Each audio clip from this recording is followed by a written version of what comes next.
Hi everybody, I'm Bryan, the Library Geek, and today I'm here to show you how to use Libby on an iPad. This also means these are the same instructions effectively for using this on an iPhone.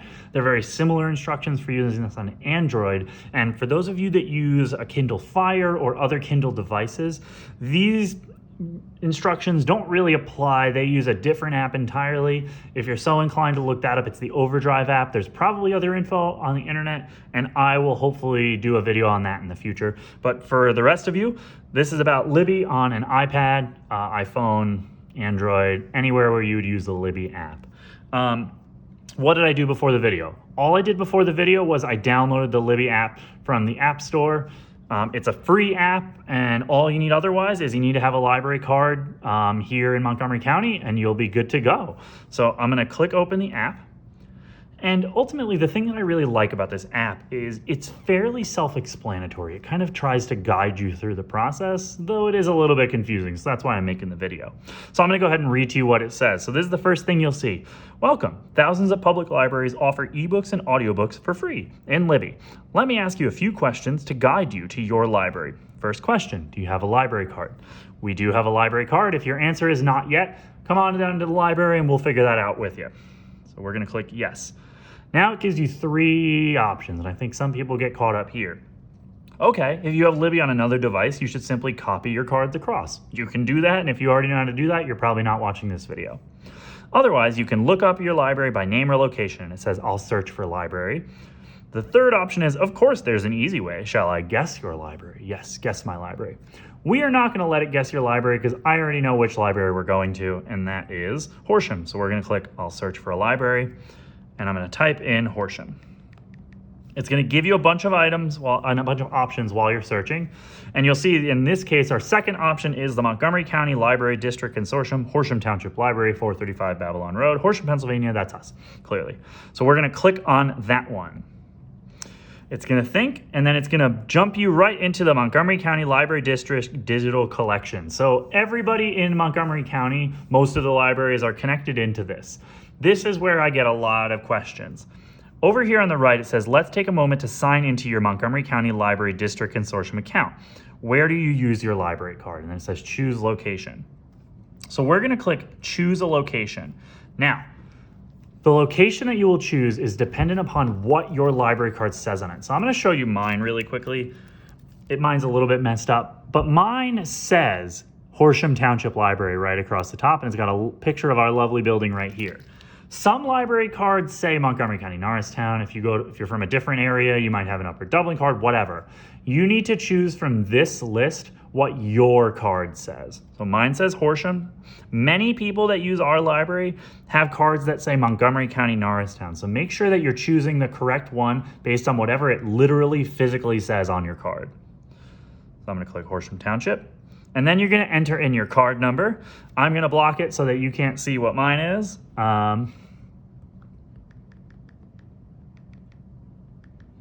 have my number memorized, luckily. Okay, I clicked sign in, and now we're good to go. The next question it's going to ask you over here is if you prefer to read with Kindle, we can open books directly to your Kindle device or Kindle app. So if you have an iPad and a Kindle, you can use this to send items to your Kindle. I don't, and we're not going to do that right now because that's a separate video. So we're going to click skip, and now we're already in. So there's a few things to note from this page right here. The first one is up top. It shows you just added. So this is all new stuff. If you're just looking to read something new, you want some suggestions, go ahead and click on that and you can find something. Up at the top, it also has some limiting options as well. Just added, popular, random, available now, and subjects. So if you're the sort of person that likes to browse through the library, you can click on subjects and you can see there's like a billion different subjects. Maybe not a billion, maybe a million. And you can kind of find something based on your own interests. So if you're really into cars and motorcycles, boom, there's your section. We're gonna go back because I know for me, a lot of the time I come into this and I say, I know exactly what I wanna read and what I'm looking for. And if you know that, you're gonna click the search button right here. It's this magnifying glass. And as you type in, I know that I'm looking for a James Patterson book. You'll notice that it's going to give you search suggestions. So for me, I'm terrible at spelling. I never remember how to spell authors' names. So I always like to pay attention to see whether or not the author I'm looking for comes up. And I can see my first option is James Patterson. I clicked on it, and here's all the options. So you'll see up here, it shows you there are 196 books and 192 audiobooks. That's a lot. One other thing to note, though, is that I like to think of Libby as the actual library just in this device. So some items are not going to be immediately available to you. Those are items you're going to have to place a hold on. So that's just like when you come here, there's some stuff that's not out on the shelf and you have to wait for it for a little bit. So like right here, Alley Cross, it says place hold. And if you click that place hold button, it's going to notify you when it's ready, and then you'll be able to read it. But I want something that's available right now. So I'm looking for things that say borrow. I want to take out everything that's not available right now. So I'm going to click refine. And I can change the availability, it's the second to last option, to available now. So we went from 196 and 192 to 161 and 143. Now the other thing is I want an ebook. I don't want an audiobook on an iPad. This is very cumbersome. I don't want to bring this in my car. So I'm going to click 161 books. And now I'm looking at just books that are available now. So I'm going to go ahead and click Texas Ranger. Let's say that that's the one I want.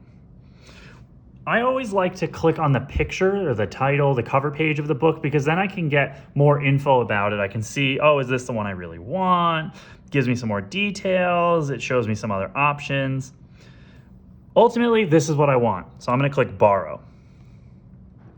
One thing to note is most times it's going to tell you how long you could take it out for. All items in Libby can be taken out for one of three options, either 7 days, 14 days, or 21 days. I think the default is set to 14. I have mine set to 21. So I'm going to choose 21 days. And now I'm going to click borrow. It's thinking, and now I have the book. This little circle over here that's moving, this is important. What this shows you is whether or not the book is downloaded to your device for offline use when you don't have an internet connection. So if you know that you're going on a road trip and you wanted an audiobook, make sure that that circle is completely filled before leaving so that you know that you have access to it. The other thing it brings up is talking about notifications. So it'll pop up notifications like a text message or something and tell you, hey, your book is going to be returned soon or your hold is available. I'm not going to worry about that right now. You can choose how you want to do that by clicking manage notifications.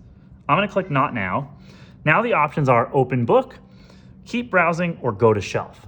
So what we're going to do is we're going to go to shelf because that's a really important location in this app. It's right here next to the little Libby icon, and it's your shelf, and this is where all of the books that you have checked out live. You can have up to 10 items at once. Once you return one, you can have another one. So you can have 10 at once. There's no limit on, how many holds you can place, but it's 10 at a time.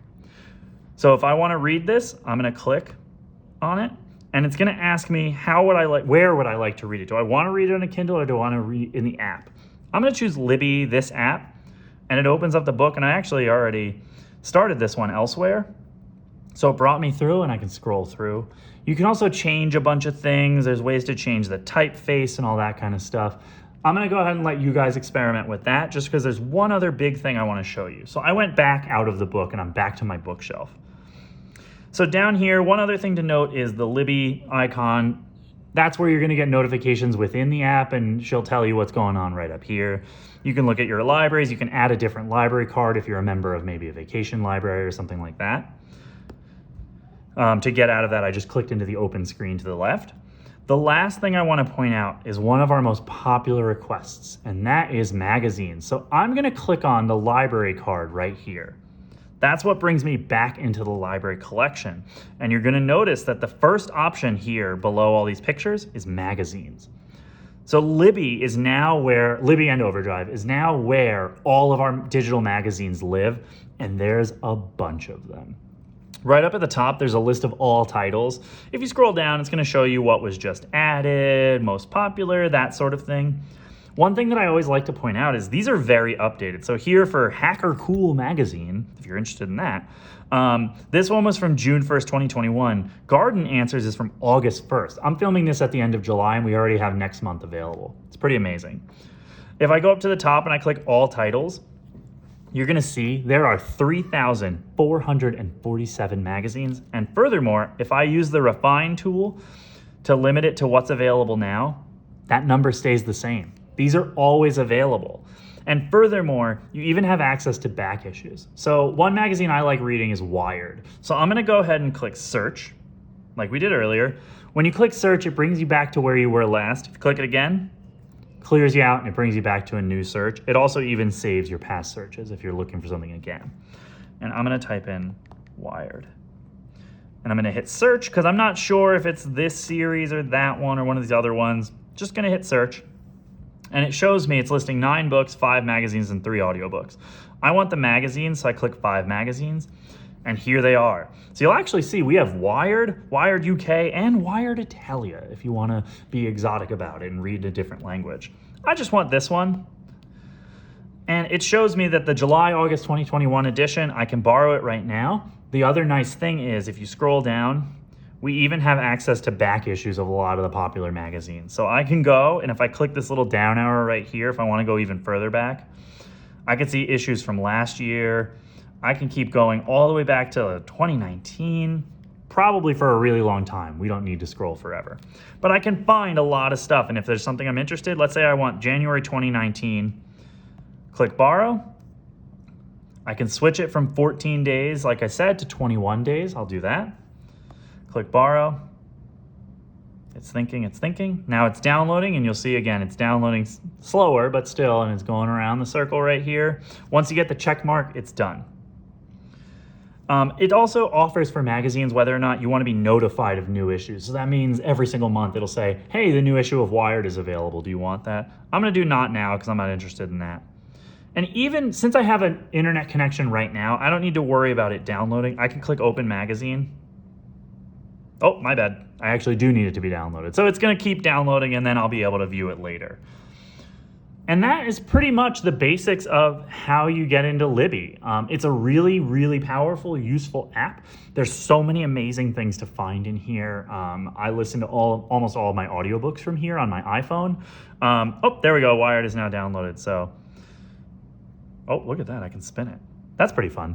So if you have any questions about accessing Libby or Overdrive or whatever, or anything else in the library, feel free to contact me, the Library Geek. I have my email down in the description below this video. It's bsotnyk@miclink.org. And I'm more than happy to answer any questions you have, no matter how small, no matter how big. I'm going to do my best. All right, everybody. Thanks so much for listening to me today, and I hope that you have a great time searching through Libby for your next favorite. All right. Have a good one. Bye.